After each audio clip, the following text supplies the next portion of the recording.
guys. Today we're going to be talking about What are you doing? You can't be doing that. Stop! My name is Saint-Felix. This is Karla Rodriguez and Mileini Valdez, and we'll be talking about the growing problems of antibiotic resistance. So the growing problem of antibiotic resistance is occurring worldwide, threatening the efficiency of antibiotics. The antibiotic resistant problem has been attributed to the misuse and overuse of these medications, as well as a lack of new drug development by the pharmaceutical industry. Action to manage the crisis is greatly needed. The modern era of the antibiotics started with the discovery of penicillin by Sir Alexander Fleming in 1928. Since its discovery, antibiotics have transformed modern medicine and saved millions of lives. Penicillin was a great treatment for controlling bacterial infections among World War II. However, by the 1950s, penicillin resistance became a clinical problem. Many of the advances prior to that decade were threatened. In response, new beta-lactam antibiotics were discovered, developed, and deployed. However, the first case of resistance of this new antibiotic was recorded in the United Kingdom in 1962 and in the United States in 1978. So since its discovery, antibiotic resistance has eventually been seen to nearly all of the new antibiotic medicines. So the benefits of antibiotics is that they have played a very important role in achieving major advances in medicine.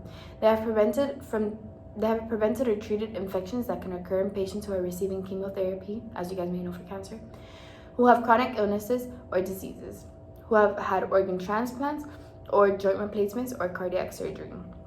Anytime antibiotics are used, they are increasing the risk of antibiotic resistance, because the more you use an antibiotic, the more the bacteria or the virus itself learns how to work around the antibiotic, and it starts getting smarter.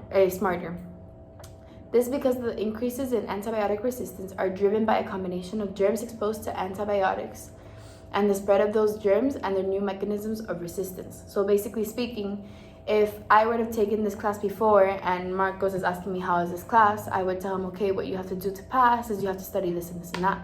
And like that, he would have a better understanding. What?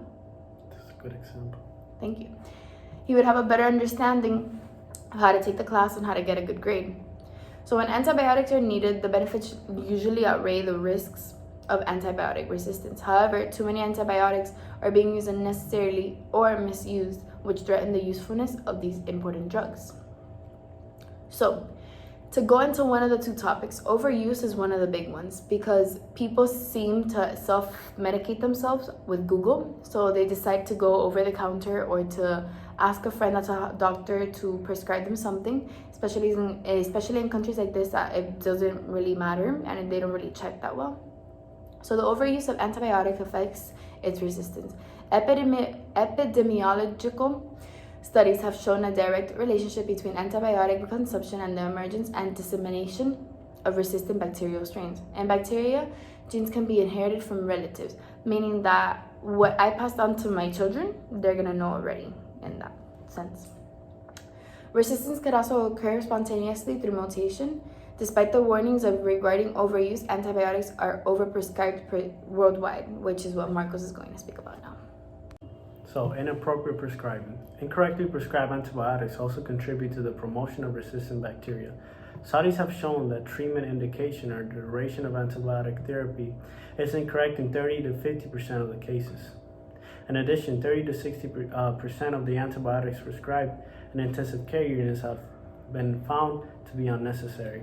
Incorrectly prescribed antibiotics may expose patients to potential complications of antibiotic therapy. CDC estimates about 47 million antibiotic courses have been prescribed for infections that don't need antibiotics, like the colds and flu in the U.S. doctor's offices and emergency departments each year. That's about 30% of all antibiotics prescribed in these settings. And this concludes our video. Knowledge is power, and now that I know,